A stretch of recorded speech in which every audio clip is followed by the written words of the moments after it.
اللہ تعالیٰ نے یہ تحفہ اس امت کو عطا فرمایا. محبت سے بولو سبحان اللہ. آپ لوگوں کو سردی تو نہیں لگی جانا؟ ہاں کوئی بات نہیں. حال ایمان کے لیے سردی گرمی کی کیا حیثیت ہے؟ اصل تحفہ گرمی اور سردی تو ایمان کی ہے. ایمان ٹھنڈا ہو گیا تو کام ٹھنڈا ہوگا، اور اگر ایمان میں گرمی موجود ہے تو پھر یہ ٹھنڈ کو نقصان نہیں دیتی. بڑا بھی ہو جائے گا تو مر جائے گا، بہت بڑی چھلانگ لگائے گا تو کیا کرے گا؟ مر جائے گا. اور اگر کم کرو تو بخار ہو جائے گا. تو بخار بھی اللہ کی یاد میں آ جائے تو وہ بخار بھی نہیں مرے. وہ جاتے جاتے نقصان نہیں دے گا، کچھ نہ کچھ تحفہ دے کے جائے. اور اگر اللہ کے ذکر میں موت آ گئے سمجھو شہادت کی موت. اہل ایمان کا کوئی حال بھی نقصان والا نہیں ہے. قرآن پاک کی آیت طیبہ میں آپ کو سناتا ہوں، آپ اجازت دیں سنیے گا. آپ یہ سورہ پاک ہمیشہ سنتے پڑھتے آئے ہیں، میں بیت کرتا ہوں. فرمایا والعصر ان الانسان لفی خسر. میں قسم فرمائی اللہ تعالیٰ نے زمانے کی، اور فرمایا انسان یقیناً خسارے اور گھاٹے میں. کیا فرمایا؟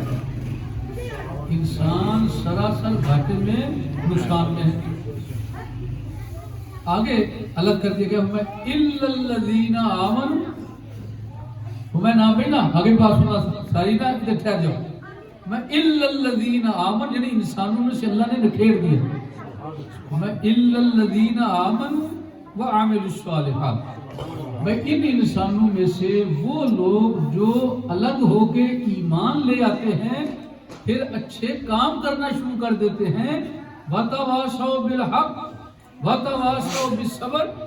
آپس میں ایک دوسرے کو اچھی اور سچی بات بتاتے ہیں اور صبر کی تلقین کرتے ہیں. یہ جو لوگ ہیں نا، یہ ان انسانوں جیسے نہیں ہیں. اللہ نے یہ نقصان میں رکھا ہی نہیں ہے. یہ ساری جماعت نقصان سے باہر ہو گئی ہے. اللہ نے نفع ہی نفع عطا فرمایا. الحمدللہ.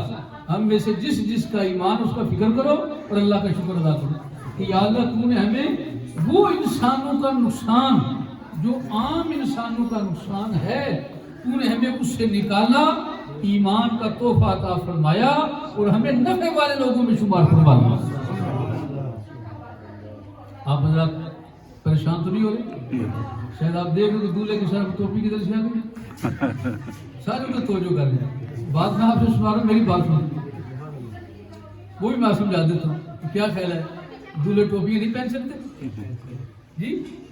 کہ دولہے پر نکاح والے دن نماز معاف ہو جاتی ہے؟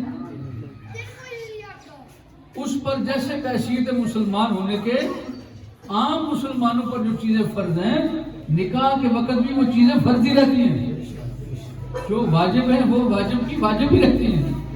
جو سنت موقع ہے وہ سنت موقع ہی رہتی ہے.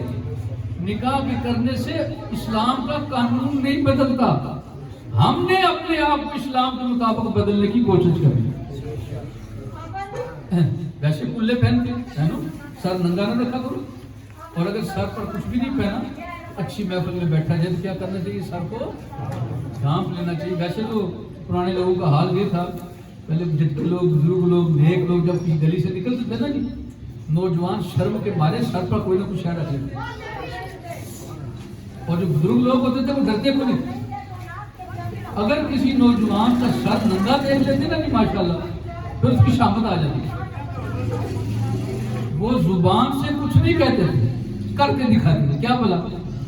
وہیں سے بک بھری نا مٹی کی، سیدھا اس کے سر پر ڈالتا اور پھر آگے اسے کنڈ ہو جاتے تھے. اب میں نے دوبارہ یہاں سے گزرنا ہے تو سر ننگا رکھ کے نہیں.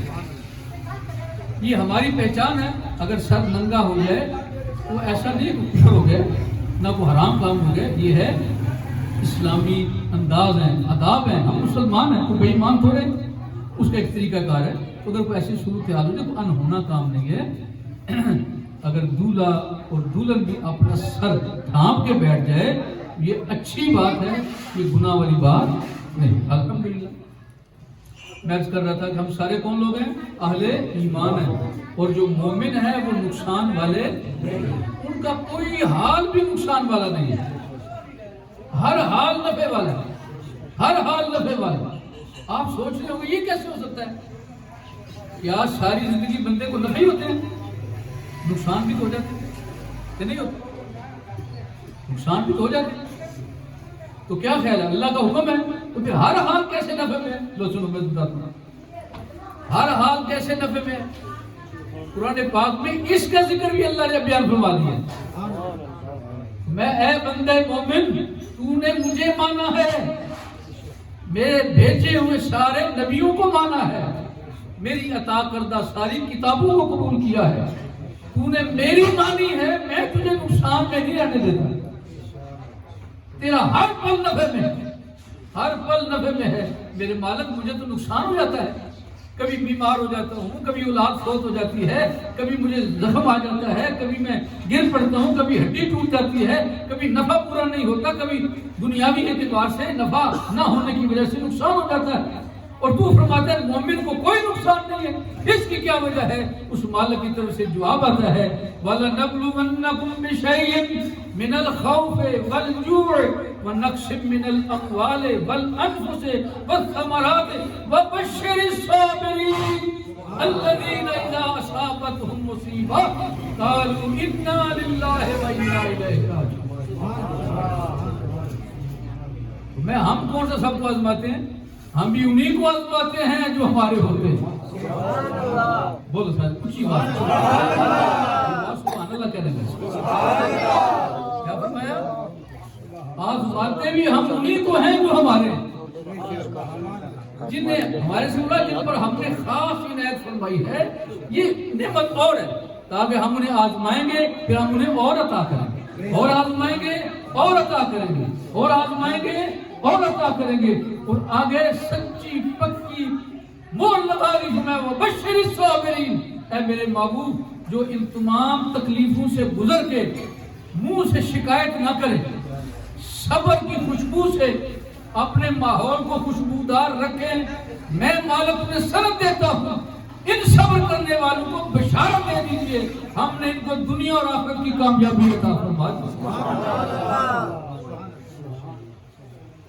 تو مومن کا دنیا کا نفع نہیں ہے، دنیا کا نقصان نہیں ہے، اصل نفع نقصان وہ ہے جو آخرت کا، اصل نفع نقصان وہ ہے جو ایمان کا ہے، اصل نفع نقصان وہ ہے جو اللہ کے رسول کی محبت کا ہے، وہ نفع نقصان ہے جس کے اندر اطاعت اور فرما برداری ہے۔ اگر اس میں کمزوری آ گئی جو مرضی کرتے رہو کمزور ہو، اور اگر اس میں طاقت ہے تم جتنے مرضی کمزور دنیاوی اعتبار سے رہو، اللہ نے تمہیں کمزوروں میں رکھا ہی نہیں ہے، اللہ تمہیں ہمیشہ عزت عطا فرمائے، بڑا مہربان ہے اللہ تعالیٰ، ہم سب کو عمل کی توفیق عطا فرمائے۔ آج کی اس تقریب کے حوالے سے مجھے بہت خوشی ہے، ماشاءاللہ آپ لوگوں نے جو اہتمام کیا ہے، اتنے شوق سے اہتمام کیا ہے، اللہ تعالیٰ آپ سب کو برکت عطا فرمائے ماشاءاللہ۔ ویسے تو مہندی کے موقع پر جو کچھ آپ مجھے وہ بات لفظ بولتے بھی شرم آتی، کیا بولی آپ نے؟ میں بس اتنی بات پوچھنا چاہتا ہوں، ہم سارے مسلمان ہیں، کوئی کافر تو نہیں بیٹھا، کوئی بے ایمان تو نہیں بیٹھا جی؟ دیکھو کبھی چودھری لوگوں نے کمیوں میں رشتہ کیا، کیوں؟ چودھری انسان ہے کہ نہیں؟ جو کمی ہے وہ انسان ہے کہ نہیں؟ تو انسان، اچھا چودھری صاحب نے کلمہ پڑھا ہے تو کمی نے اگر کلمہ پڑھا ہے تو دونوں مسلمان ہیں کہ نہیں؟ دونوں مومن ہیں نا؟ تو پھر ایک دوسرے کا رشتہ کیوں نہیں کرتے؟